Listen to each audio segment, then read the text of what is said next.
така, приятели, още един път да ви кажа, предавам на живо. Имаме и кметове от други места.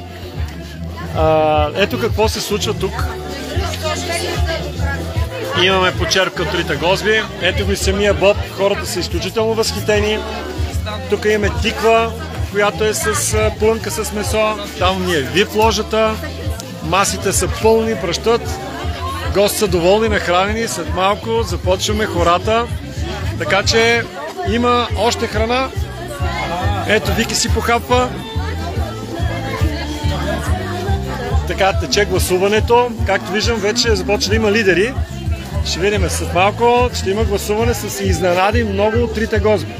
Искам да кажа, че освен Трите гозби, имаме при нас и един прекрасен мед. Ето този, който е манов мед, 100% био, и се оказа, че ние тук в селото имаме производител на такъв мед и съвсем спокойно може да си го поръчвате при нас. Ако имате интерес, пишете ми, аз ще ви свържа.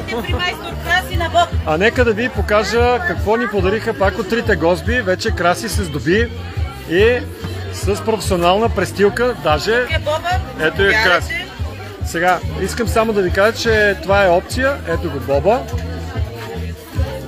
Ето, че е хубав боб. Вкусен боб, нали? А тук са ни украсите. Това е категория украси, които ни изненадват изключително много. Направо са нещо уникално. Вижте само за какво творчество става въпрос, мили хора. Погледнете.